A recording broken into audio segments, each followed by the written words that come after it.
ओम नमः शिवाय। ओम नमः शिवाय। ओम नमः शिवाय। मंगलम भगवान वीरु मंगलम भक्तमुनि मंगलम पुण्यकुंडाय जय सर्वोस्तु मंगल सर्वमंगल मंगल सर्वकल्याणकारकं वदामि सर्वधर्माणां जयं जयतु शास्त्रं जयं जयतु शास्त्रं वन्दितु सौम्यसिद्धि दुर्गतिर्मते मोक्षामि समयपात्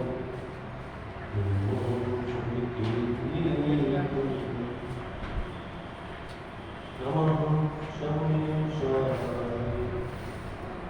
मानवविद्याय सखाशिते चित्सुभावाय भावाय सर्वभावान्तरक्षिणे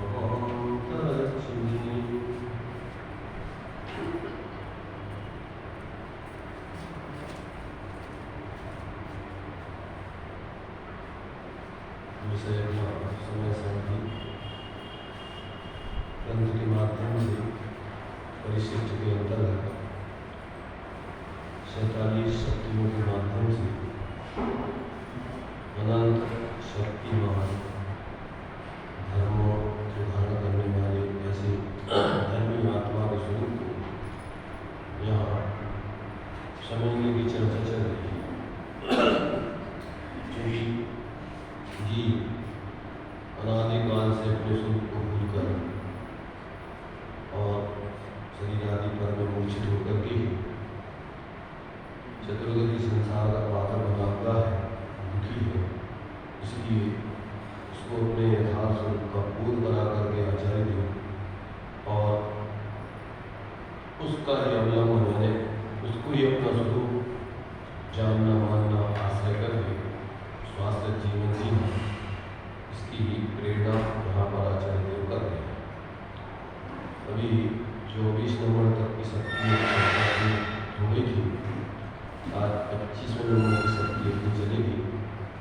इस 25वें नंबर की शक्ति में आचार्य देव यहाँ पर अब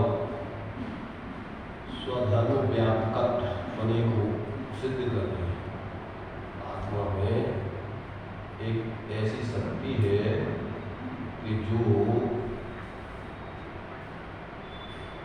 संसार दशा में जीव अनंत शरीरों को धारण करते हुए अनादिकाल से भटक रहा है, फिर भी अपने आत्मा में एक ऐसी शक्ति है कि वो पर में व्याप्त नहीं होने देती, अपने ही धर्मों में आत्मा को निरंतर व्याप्त रखती है।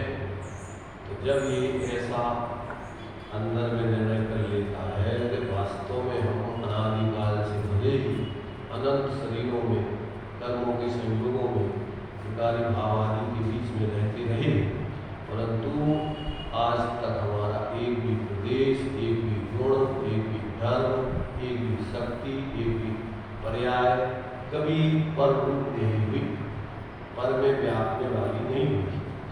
ऐसा आत्मा में एक स्वधर्म व्यापकत्व नाम का शक्ति कहो, उसका स्वभाव कहो, धर्म कहो, गुण कहो, विशेषता कहो, ये उसमें विद्यमान है। अब उसको यहाँ देखिए, उसी बात को स्पष्ट कर रहे हैं। ये 25 नंबर की शक्ति है, उसका संस्कृत में आचार्य चंदेव ने जो खुलासा किया है, उसको पढ़ने का हिंदी में विचार करते हैं। सर्व शरीर एक स्वरूप आत्मिका स्वधर्म व्यापकत्व शक्ति, उसका हिंदी दिया हुआ नीचे। सर्व शरीरों में एक स्वरूपात्मक ऐसी स्वधर्म व्यापकत्व नाम की शक्ति आत्मा में सदा विद्यमान है, अर्थात शरीर के धर्मानुरूप न होकर अपने अपने धर्मों में व्यापने रूप शक्ति सो स्वधर्म व्यापकत्व शक्ति जानना चाहिए। क्या अर्थ हुआ इसका? कि ये शक्ति भले ही आत्मा अनादिकाल से इसने अनंत शरीरों में क्या है परिभ्रमण किया है और अनंत अनंत कार्माण वर्गणाएं और तेजस वर्गणाएं आदि बाहर के संयोगों को संयोग रूप में ग्रहण करते हुए रहा, परंतु आज तक भी अपना एक भी गुण धर्म पर्याय प्रदेश कोई भी पद नहीं। ये स्वधर्म व्यापकत्व नाम की शक्ति अपने में ही आत्मा को व्याप्ति हुई रखती है, पर में नहीं जाने देती। कभी भी आज तक आत्मा पर में नहीं गया।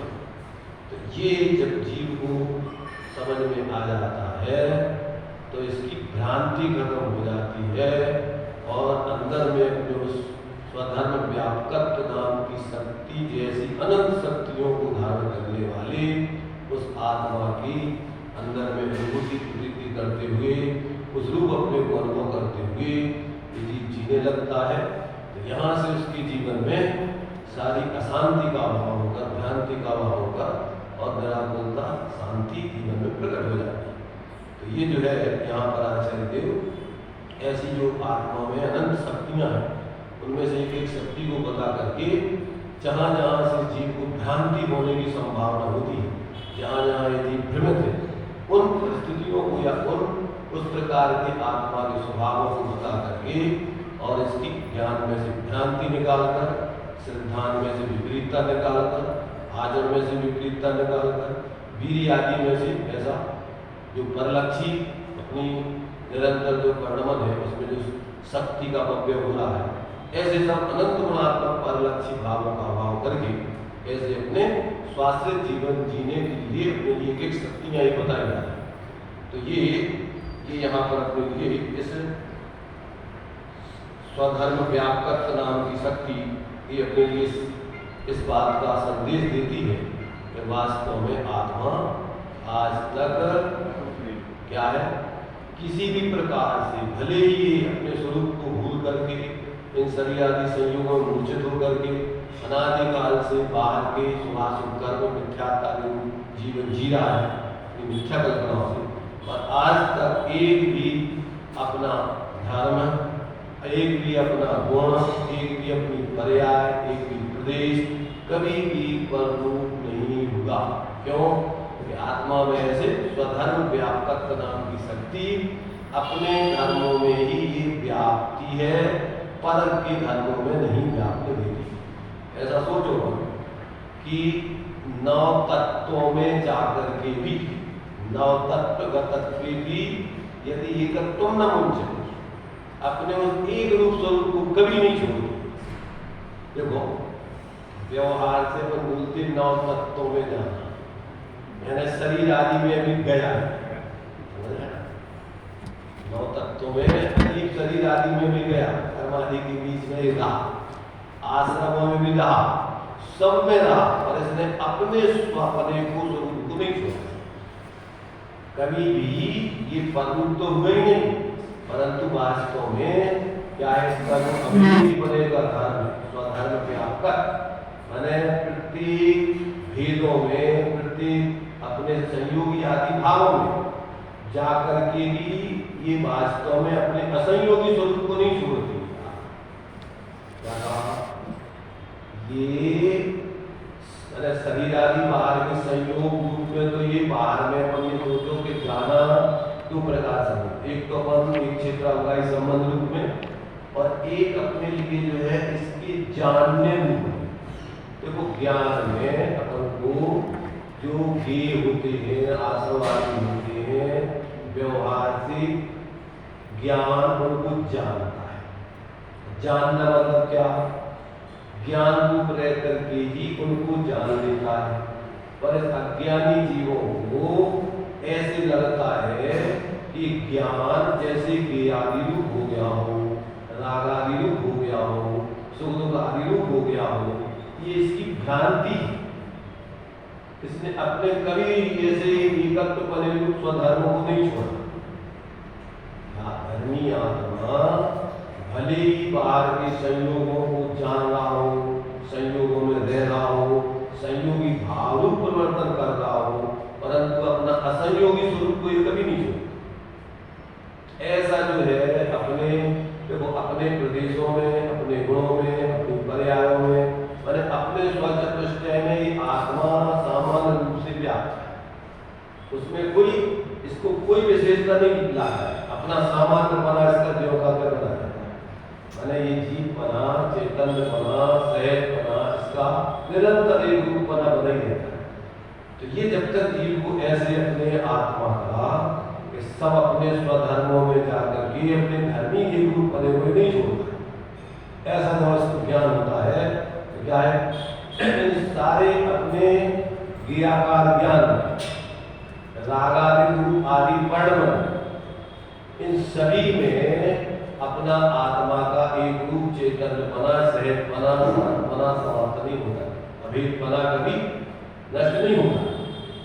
ऐसा जब अपन भेदों में अभेद हो, इसके मैंने जो रागादिक भाव में भी अपना अरागी स्वभाव वहां पर भी विद्यमान है।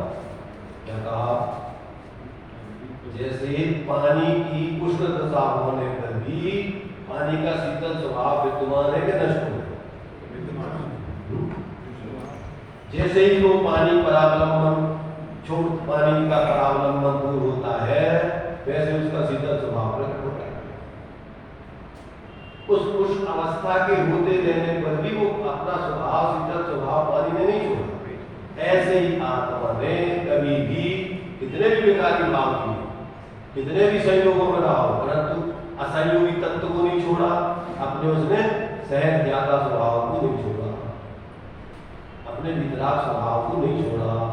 तो ये जब जीव को ऐसा समझ में आता है तो इसका संयोगों में एकत्व बना, संयोगी भावों में एकत्व बना दूर होकर के अपने असंयोगी स्वरूप में, ऐसे अभेद स्वरूप में, अपने ज्ञाता स्वरूप में जब अपनापन आता है तो पर्याय में होने वाली भ्रांति दूर होती है, अशांति क्रम से अभाव होती है, आकुलता, क्योंकि आकुलता पराब्रह्म से क्षण पर्याय होती है। और जब ये अपने स्वा को देख लेता है, स्वा का अवलंबन करता है, तो परावलंबन का अभाव होता है। परावलंबन का अभाव होकर पर्याय में स्वावलंबी वृत्ति प्रकट होकर के और क्या होता है, शांति, निराकुलता, आनंद, अतीन्द्रिय द्रव्य स्वभाव जैसा है वैसा ही उसमें तन्मय होकर अभेद होकर के एक रूप बना पर्याय प्रकट होता है। तो ऐसा अपने लिए यहाँ शक्ति के माध्यम से आचार्य देव ने इस बात का ज्ञान कराया कि आत्मा सर्व शरीरों में जाकर के क्या करता है, वो एक स्वरूप, एक स्वस्वरूप आत्मिका स्वधर्म व्यापकत्व बने की शक्ति के माध्यम से उसने अपने एक स्वरूप बने को कभी नहीं छोड़ा। क्या ये जीव जो है कितना भी संसार में निगोष से निकल करके और चरम शरीर पर्यंत जीव अनंत शरीर धारण करता है, परंतु इन सभी शरीरों में ये आत्मा अपना एक रूप बना, चैतन्य स्वरूप बना, ज्ञाय रूप बना कभी नहीं छोड़ता है। ऐसा इसका स्वधर्म व्यापक स्वभाव सदा काल विद्यमान है। क्या विद्यमान है इसका? ऐसा एक रूप स्वधर्म व्यापक बनेगा स्वरूप इसमें सदा विद्यमान है। जब ये जीव को देखो ऐसे अपने स्वरूप को भूल करके ही ये जीव व्यर्थ में परेशान होता है ना, पर्याय में क्षणिक अपने उस पर्याय में उसको ग्रहण तो अपन को देखना था अपने स्वरूप को, क्योंकि वो पर्याय जिस पर्याय मान की है वो अपने पर्याय मान से रहित कभी नहीं हुई। हाँ, सभी द्रव्यों में व्याप्त, पर चूंकि यहाँ तक उनको आत्मा के 47 धर्मों की बात चल रही, 47 शक्तियों की बात चल रही, सभी द्रव्यों में है, इसलिए सब द्रव अपने स्वरूप को कभी नहीं छोड़ते, एक रूप बने को कभी नहीं छोड़ते। अब 4 द्रव्य तो शुद्ध ही रहते हैं, उनको तो कोई अशुद्ध होने की व्यवस्था नहीं, और उद्गत द्रव्य चूंकि शुद्ध अशुद्ध होकर के भी उसको कोई शुद्ध का वेदन नहीं है, इसलिए उसको कोई मतलब नहीं। एकमात्र जीव ही क्या है, जब तक ऐसे अपने स्वरूप को नहीं समझता है और ऐसे अपने स्वरूप की श्रद्धा ज्ञान स्थिरता नहीं करता है, तब तक ये भ्रम से निरंतर परेशान रहता है, हैरान रहता है, दुखी रहता है। वो क्षणिक निरंतर अपनी मिथ्या कल्पनाओं से परेशान नहीं थे, और कोई परेशानी स्वरूप में नहीं हो सकी इसकी परेशानी का आएगी, क्षणिक कल्पना होगी। अगर ये कल्पना नहीं करे मिथ्या तो स्वरूप तो शांत नजर आता है। पर्याय में सिर्फ अकेली अशांति होती है क्षणिक, तो वो जैसे ही वो अपने स्वरूप को ग्रहण करता है पर्याय, तो शांत होकर के पर्याय और उसमें जैसा अपना धर्म स्वभाव है, गुण का स्वभाव है, वैसे पर्याय में भी एक रूपता निरापलता सहजता आ जाती है और पर्याय के लिए अशांति दूर हो जाती है। तो जैसे जो पानी उष्ण हो रहा है, कोई पानी चाहे शीतल हो जाता है, उष्णता के अभाव में शीतलता प्रकट हो जाती है। ऐसे ही अपन को यहाँ पर इस आत्मा का जो क्या है सर्व शरीरों में जाकर के भी अपने एक स्वरूप आत्मिका इसमें जो स्वधर्म व्यापक बने की शक्ति है, उसके माध्यम से आत्मा अपने उस स्वधर्म व्यापक बने को, एक रूप बने को, सभी वेदों में सभी पर्यायों में वो अपने एक रूप बने को, सहज बने को कभी नहीं छोड़ता। ऐसा जब उसको ज्ञान होता है तो फिर पर्याय में अनादिकालीन इसकी भ्रांति थी, और जो निरंतर पर लक्ष्य करके आपको एक अंश होगा उसका भाव होकर के और जीवन में निरात्मकता शांति सहजता आ जाती है और धारा प्रवाह, क्योंकि वो तो उसका स्वभाव है। निराकुलता वो आकुलता तो विभाव है और परावलंबन से होता है, और निराकुलता इसका स्वभाव है और वो सहज रहता है, उसके लिए कुछ करना नहीं चाहिए। पानी को शीतल बनाए रखने के लिए क्या करना, और उष्ण करने के लिए अग्नि जलाए रखना, अग्नि को गर्म करते जाना। ऐसे विकारी परिणाम करने के लिए तो कर्मों को उदय में जोड़कर दो कर्मों का अवलंबन लेके मिथ्या कल्पनाएं करना, परंतु अपनी सहज शांति के लिए कुछ नहीं करना, क्योंकि वो तो आत्मा का स्वरूप है। तो ये इस प्रकार से ये अपन को क्या है, 25वें नंबर की जो शक्ति है, ये अपन को आत्मा की इस प्रकार के स्वधर्म व्यापक बने को सिद्ध करके अनादिकाल से भले ही संयोगों में रहा, संयोगी भाव को परिवर्तन किया, और आज तक ये अपने उस एकत्व बने को, अपने स्वधर्म बने अभेदित बने को नहीं छोड़ता, शांत बने को नहीं छोड़ता है। ऐसा जब ये अंदर में इसको ज्ञान होता है, ध्यान होता है, उसका आश्रय होता है, तो परिणति में उसके ऐसा जो है अपना वो सहज स्वाभाविक जो आत्मा में स्वभाव है, उस स्वभाव पर्याय में भी प्रकट होता है। ये तुम्हारी 25 नंबर की शक्ति स्वधर्म व्यापकत्व नाम की शक्ति अपने आत्मा को मैंने सारे संयोगी भावों में रहकर के अपने उसने स्वधर्म को मैंने एक रूप बने के धर्म को, चेतन स्वभाव को, सहज स्वभाव को, ज्ञाता स्वभाव को और वितराग स्वभाव को उसने कभी छोड़ा नहीं। ऐसा जब अंदर में इसके लिए ज्ञान होता है तो इसका जीवन में जो है पर्याय में भ्रांति का अभाव होकर के स्वास्थ्य से शांति प्रकट हो जाती है। इसके बाद 26 नंबर की शक्ति है साधारण जी साधारण असाधारण, साधारण असाधारण धर्मत्व शक्ति। कौन सी शक्ति है 26 नंबर की? साधारण असाधारण और साधारण असाधारण धर्मत्व शक्ति। उसका ऊपर देखो संस्कृत में पहले पढ़ते हैं स्वापर समान असमान समान असमान त्रिविध भाव धारण धारणात्मिका साधारण असाधारण साधारण असाधारण धर्मत्व शक्ति। कौन सी शक्ति है? देखो उसका हिंदी दिया हुआ है स्वापर के समान असमान। देखो स्वापर के यहाँ समान असमान समान असमान ऐसे 3 प्रकार के भावों के धारण स्वरूप साधारण असाधारण साधारण असाधारण धर्मत्व शक्ति। कौन सी शक्ति है?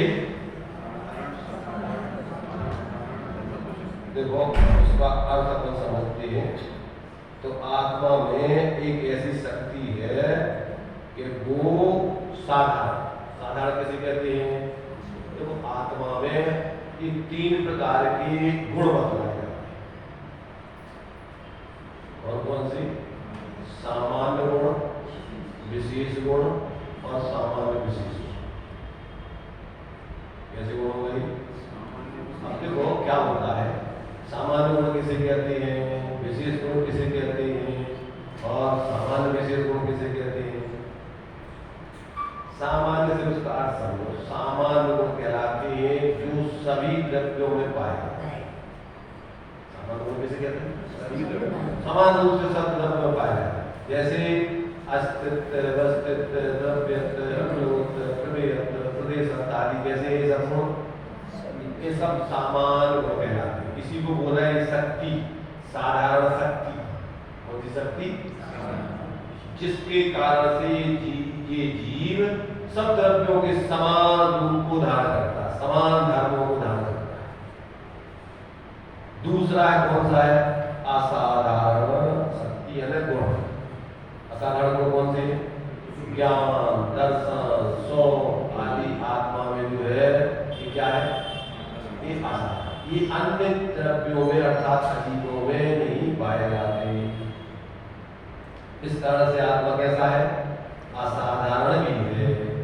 और साधारण असाधारण तो होते हैं कुछ ऐसे, जैसे आत्मा में अमूर्तत्वपन है। अमूर्तत्वपना कैसा है? अमूर्तत्वपना, अमूर्तिकपना बाकी चार द्रव्यों में भी है। उनमें धर्म, अधर्म, आकाश, काल, ये भी अमूर्तिक है, आत्मा भी अमूर्तिक है। इस अपेक्षा से तो साधारण हो गए, परंतु उद्गलों में नहीं है। इस अपेक्षा से कैसा हो गया? असाधारण। उसकी अपेक्षा विशेष हो गया, उद्गलों की अपेक्षा विशेष और चार द्रव्यों की अपेक्षा साधारण। तो ये जो है कि आत्मा में इस प्रकार की शक्तियां हैं। तो इसमें जो हमको संस्कृत में दिया हुआ है कि क्या दिया हुआ है इसमें कि इन्होंने दिया है स्वापर, मतलब स्वापर द्रव्यों के समान, असमान, समान असमान, ऐसे त्रिविध भाव को धारण करने वाले। कितने प्रकार के भाव हो गए? समान भाव, असमान भाव, समान असमान भाव। जैसे अपन सप्तभंगी बोलते ना, अस्ति नास्ति, अस्ति नास्ति,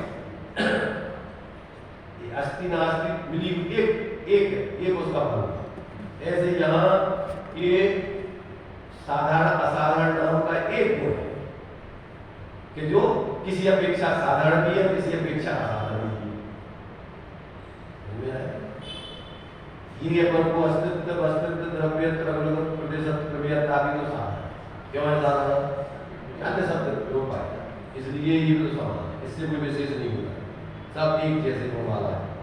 परंतु जो ज्ञान, दर्शन, सुख आदि है, ध्यान आदि है, ये सब क्या है? आत्मा को छोड़ के अजीबों में नहीं पाए जाते, इसलिए उसकी अपेक्षा एक असाधारण है। और अमूर्तत्वपना आदि जो है वो कैसा है? वो साधारण साधारण, किन्हीं में पाया जाता है, किन्हीं में नहीं पाया जाता है। तो जिनमें पाया जाता है उस अपेक्षा से साधारण हो गया, उनके तो बराबर हो गए, समान हो गया। और जिनमें नहीं पाया जाता वो उनकी अपेक्षा असाधारण हो गया, विशेष हो गया, उनमें वो गुण नहीं है, उनमें वो शक्ति नहीं है। तो इस प्रकार से आत्मा में ऐसे तीन प्रकार के भाव पाए जाते हैं। ये क्या दिया इसको उन्होंने कि स्वापर, समान असमान, समान असमान, त्रिविध भाव धारणात्मिका, तीन प्रकार के भावों को धारण करने वाली, तीन प्रकार के भावों को धारण करने वाली ऐसी शक्ति आत्मा, त्रयात्मक, तीनों के भावों में ऐसी जो शक्ति है, तो त्रयात्मक शक्ति कौन सी है? तो कहते हैं वो साधारण, असाधारण, साधारण, असाधारण, धर्मत्व शक्ति। ये इनको ये धर्म बोल रहे हैं, किसी को शक्ति बोल रहे हैं, इन्हीं को गुण बोल सकते हैं, ये उसकी विशेषता है। तो ये जो है आत्मा में, अब इसको देखो ऐसा अपन को बता करके मूल में तो अपन को आत्मा को समझना है। आत्मा में अन्य द्रव्यों के समान गुण भी है, असमान गुण भी है और समान असमान गुण भी है। ऐसी विशेषताओं को लिए हुए ये आत्मा है, वो सदा का आत्मा में सदा ज्ञान दर्शन सुख आदि सिद्धांत आदि सदा विद्यमान। आत्मा में अस्तित्व अस्तित्व द्रव्य प्रलोभ प्रतिशत प्रमेय आदि इनके कारण से आत्मा क्या है, अपने अस्तित्व को कायम रखती है सदा का। इनके माध्यम से ही आत्मा की सत्ता विद्यमान है। तो देखो तो ये तो अपन ने दूसरों की अपेक्षा तुलनात्मक दृष्टि से अपन ने साधारण असाधारण साधारण असाधारण होता है। अपनी अपेक्षा कहें तो वो शास्त्र में कोई संज्ञा लागू नहीं होती, जैसे है वैसे ही। जैसे ऐसा कहें कि ये उंगली जो है छोटी है बड़ी है मोटी है पतली है हल्की है, कैसे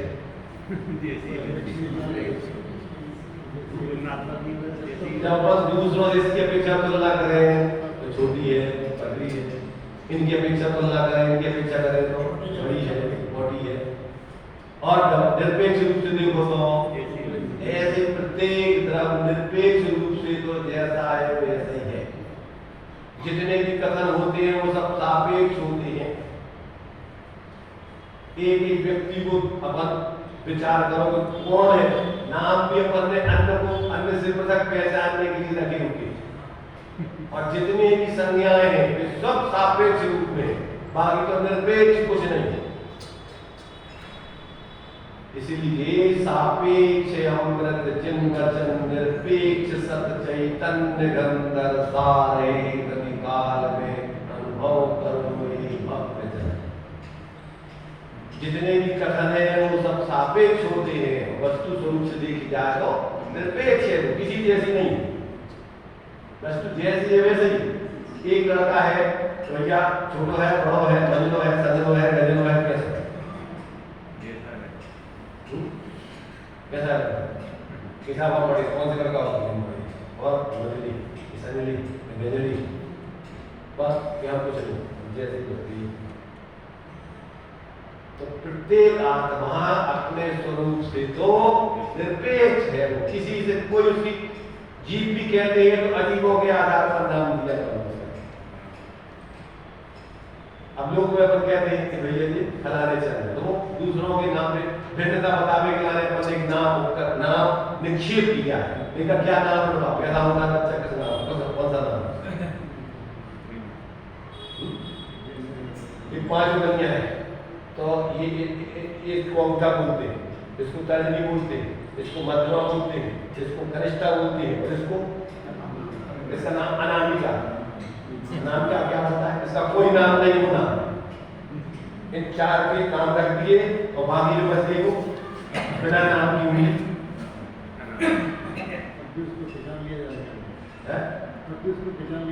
बिना नाम वाली नहीं कर।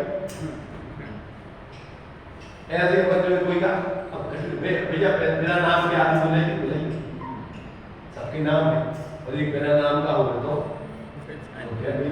बिना। तो देखो ये सारे के सारे अपन को जितने भी कथन हैं वो सब कथन अपन को कोई ना कोई अपेक्षा से किए जाते हैं।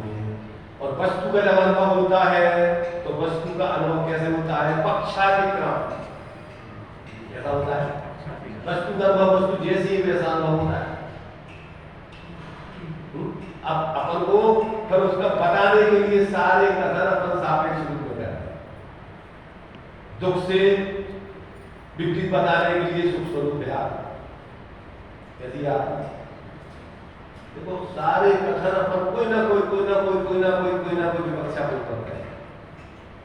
इसलिए जब तक वस्तु का ऐसा निरपेक्ष स्वरूप देखो सापेक्षता से तो समझना है, अनुभव करने के लिए अनुभव करना है तो कौन सी अपेक्षा से अनुभव करोगे? आपका बच्चा है तो अपनी माँ को किस रूप में देखता है? काली गोरी मोटी पतली हल्की कैसे किस रूप में देखता है? अब उससे पूछो बेटा तुम्हारी माँ, वो कहे माँ। अब उसका तो कुछ भी कहोगे तो कहते हैं हमारी माँ। कैसे ही आत्मा कैसी है? आत्मा जैसी।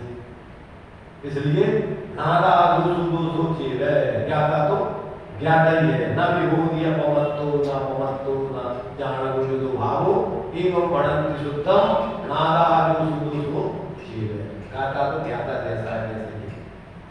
इसलिए जब तक अपन को ये सारे कथन उस निरपेक्ष तत्व को बताने के लिए अनेक अनेक विवक्षाओं से अपन देखो, एक तुम्हारे से सम्यक ज्ञान दीप का नाम की पुस्तक है,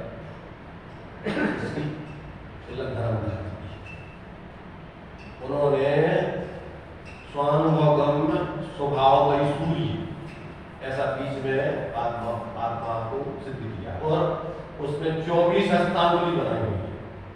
क्या बनाई हुई है? 24 हस्तांगुली, बीच में वो आत्मा बैठाया है। अब इधर पूरब, इधर से पश्चिम। ये कहता है कहाँ है तो कहते पूरब में, ये कहता है कहाँ है कहते पश्चिम, ये कहता है कहाँ है तो कहते उत्तर, ये कहता है कहाँ है कहते दक्षिण, ये कहता है तो कहता जीव, ये कहता है कहता अजीब। उसी एक आत्मा को 12 हस्तांगुली इस तरफ और 12 उसके विपक्ष में, जैसे मान लीजिए ये मंदिर है बीच में और चारों तरफ आदमी इसके खड़े हैं, चारों तरफ क्या 10 तरफ सब खड़े कर दिए, 10 तरफ कहाँ 10 तरफ समझते हैं, ऊपर भी नीचे भी आजू भी बाजू भी सब दिशा में। ये भाई जरा देख के चल, तो अब अपन को ऊपर भी नहीं नीचे भी नहीं आजू भी नहीं बाजू भी निकाल नहीं रहा है, जहाँ मूल में देगा। तो अपन ऊपर वाले से पूछो कि ये मंदिर कहाँ है, कहाँ बताएगा वो? नीचे वाले से पूछो तो क्या बताएगा? आजू वाले से पूछो तो कहाँ बताएगा? बाजू। बाजू वाले से पूछो तो आजू।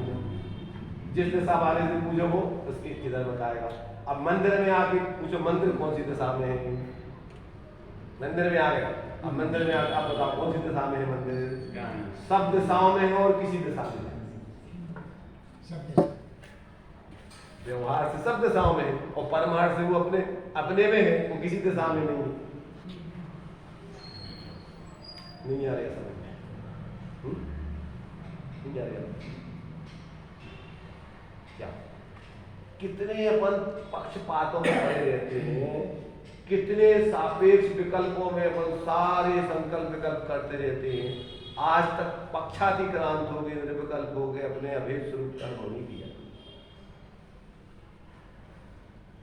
क्या किया बताओ? विकल्पों में लगे रहे और कल्पनाएं करते रहे अपने बारे में। जहां पैदा हो जाते हैं, अभी तो अपन ने शरीर धारण कर लो, उसको अपन नाम रखो, वो बोलो और बोलते ना क्या बोले, हम तो कबो न मेरे घर आए, हरे घर फैलते बहुत दिन बीते, नाम अनेक धराए। कितने नाम धराए जी ने? 84 लाख योनियों के नाम इस आत्मा की है व्यवहार। इस 84 लाख योनियों किसी परमार्थ से व्यवहार, परमार्थ से तो चेतन स्वरूप जैसा वैसे ही है। तो जिन संयोगों में गए, जिन शरीरों में गए, वो नाम रख दिया। त्रियंच, नारकी, मनोज, वेद, सब नाम ये सब काय के हैं? ये सब बाहर के संयोग आदि के माध्यम से नाम है। हम तो करोड़ अनेक लगाए और घर बहुत दिन बीते, नाम अनेक लगाए। ये भी पर्याय पर नाम रख दिया। बच्ची हमारे यहाँ बच्ची पैदा होती, नाम क्या है? अनामिका। अनामिका पैदा होती। अब उस अनामिका को शादी कर दो, लाड़ी आ गई, बहू भगवान बहू का। अब उधर भैया जो हुई है तो बड़ी बहू छोटी बहू भी काय गया था, जो भैया के संग शादी कर तो उसको नाम बड़ी बहू, वही तो छोटी बहू हो जाए, वही को नाम कनमोड़ी मोड़ा होगा तो सासू जी हो जाए। और अपने अंदर भी वैसे भाव, वैसे ही अपनी मशक चालू हो जाए।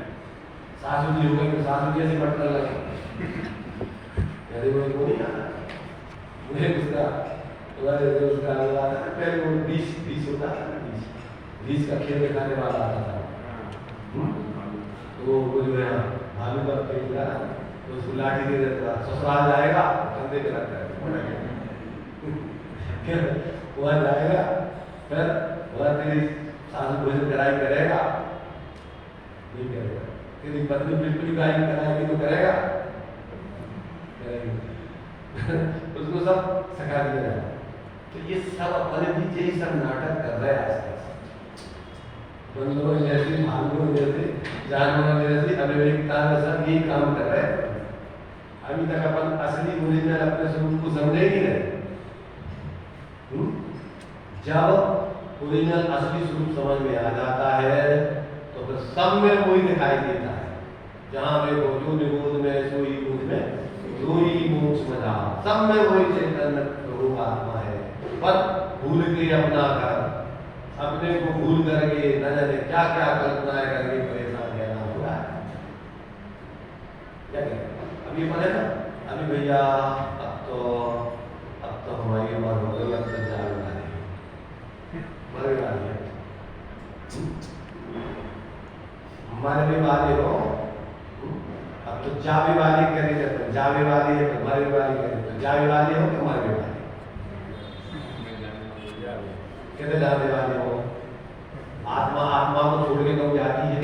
अपने स्वरूप को कहीं नहीं छोड़ के आज तक नहीं कब जाती है?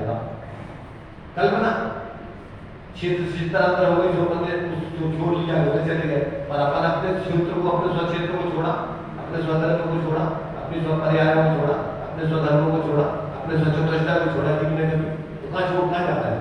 परमार्थ से तो कहीं न जाता है, आता है भाई। परमार्थ से आत्मा कहाँ जाता है? कहाँ आता है? आता है, न जाता है, न पाता है, न छोड़ता है, कुछ नहीं।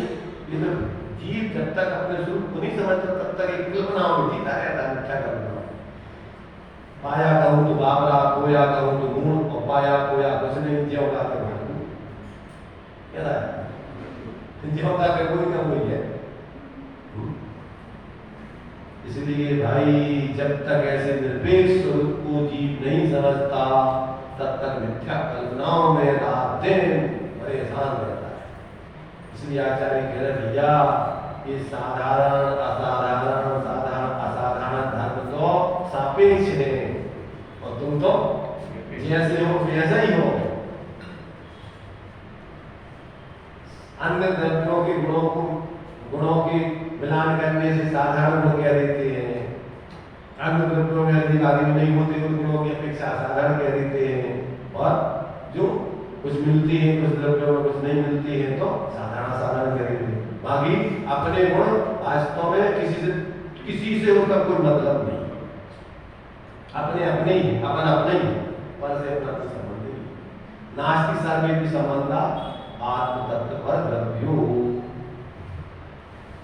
ये तो समझ में नहीं आती ये बातें ऐसी हैं कि अगर एक बार व्यक्ति के दिमाग में आ जाए तो समझ लो कि फिर बेड़ा पार है।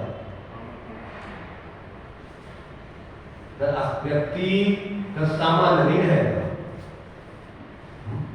अन्य सामान्य अज्ञानी व्यक्ति जैसे जीते हैं, कैसे बेहोशी में, फिर वो बेहोशी खत्म हो जाएगी, फिर उसका नशा उतर जाएगा, वो होगा भ्रम का भूत खत्म हो जाएगा, असली जीवन में जिएगा। सब लोगों से अलग प्रकार का जीवन दिखाई देगा। सब लोग तो धर्म के नाम पर नाटक करते हैं, अब उसका कोई नाटक नहीं रहता, तो उससे लोग इन्हें जीवन जीता। तो लोगों को लगता है कि आदमी कैसे क्या है? जैसे एक गांव का सामान्य आदमी हो और शहर के बनावटी लोग हो, तो वो गांव का सामान्य आदमी विशेष लगने लगता है।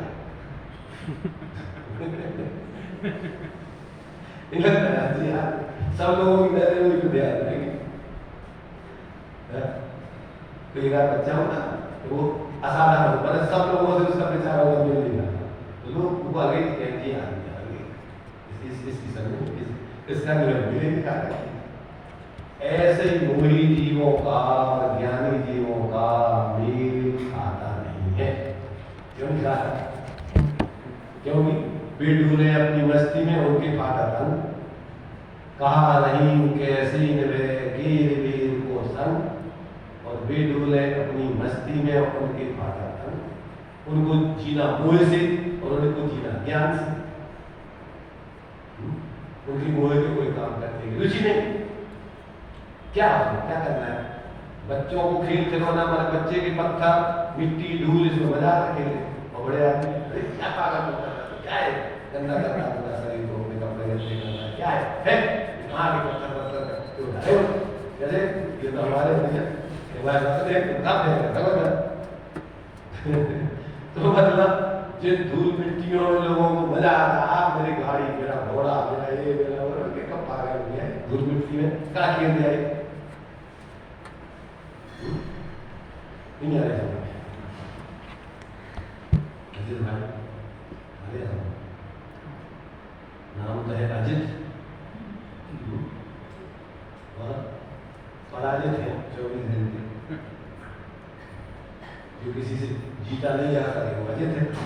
रात दिन भूगोल के आश्रय, संयोगों के आश्रय, भोगों के आश्रय, पत्नी के आश्रय, बच्चों के आश्रय, समाज के आश्रय, सबके आश्रय जी रहा हूँ, क्या है अजित है पराजित है। 24 घंटे तू सबका गुलाम रात दिन। इसलिए भाई ये तो अपने लिए यहाँ चाहिए, ऐसे उस अपूर्व स्वरूप को बता रहे हैं कि एक बार व्यक्ति को अगर इस स्वरूप का लक्ष्य हो जाए, आश्रय हो जाए, तो जीवन उसका कोई अलग होता है, उसकी चाल बदल जाती है। क्या बदल जाती है? उसकी चाल बदल जाती है। कैसी हो जाती है? गरीबी में मस्ती की चाल चलता है, बाहर में तुम्हें लगेगा कि तो क्या तो कुछ नहीं है, पर उसकी चाल में तो महावीर स्वामी नग्न थे, कपड़े में कपड़े कुछ नहीं थे, और जब वो चलते थे अच्छे अच्छे रईस, अच्छे अच्छे करोड़पति उनकी चाल पर फिदा हो जाते थे। ये मस्ती की चाल है। जिनको कुछ लेना नहीं है, किसी से कुछ लेना नहीं है, कुछ लेना नहीं है, तो उनके लिए क्या है अपने पत्थर रखने की चाल में, तो निर्दयता की निसंगता की चाल है। तो ये जो है देखो, ये अपन को ये शक्तियां उस शक्तिमान आत्मा के स्वरूप को बता करके उस निरपेक्ष पति कथन तो सारे सापेक्ष किए जाए, और बताना क्या है? ऐसे उस निरपेक्ष तत्व को बताना है जिसका किसी से कोई संबंध नहीं, सारे संबंधों से रहित है, ऐसा निरपेक्ष तत्व है। और ऐसे उस निरपेक्ष तत्व को जब अपन अंदर में देखते हैं तो अंदर अपना आत्मबल भी क्या करता है? अपना आत्मबल भी ऐसा होता है कि इसकी कोई तुलना नहीं की जा सकती। जन्म से अतुलनीय बल होते हैं, अतुलनीय बल के धारी होते हैं, और जब अंदर में लीन हो जाते हैं तो अनंत बल पैदा हो जाता है, अनंत। उसके सामने कोई सामर्थ्य, उनके सामने कोई तुलना किसी से नहीं होती। तो इस प्रकार से ये अपने लिए 26 नंबर की शक्ति क्या बतला रही है? स्वापर समान असमान, समान असमान त्रिविध भाव धारणात्मिका, साधारण असाधारण, साधारण असाधारण धर्मत्व शक्ति।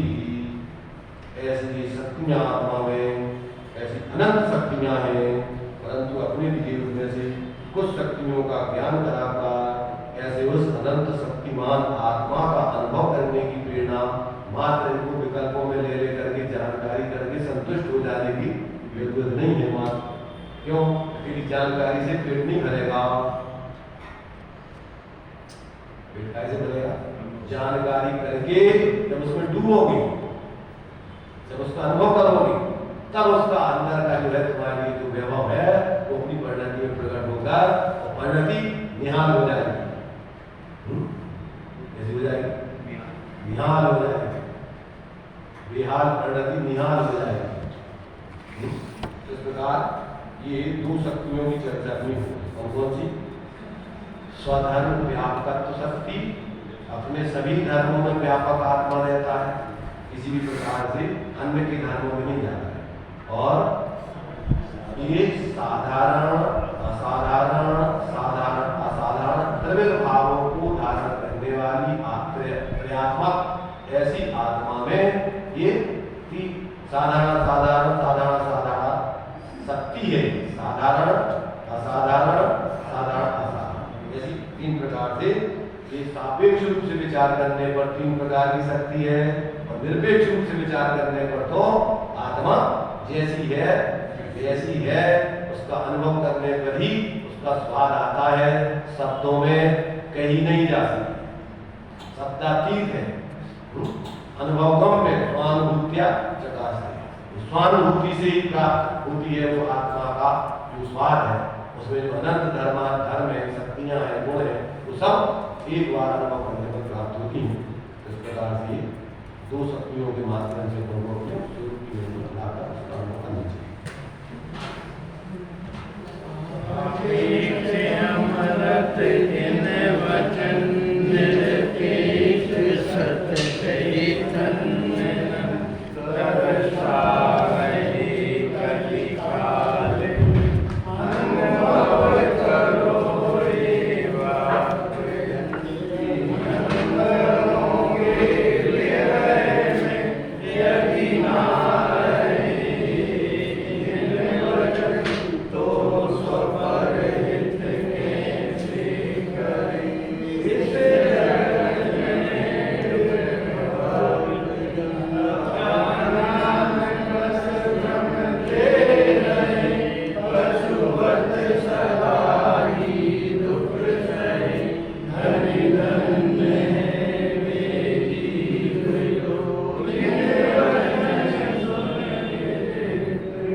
जय श्री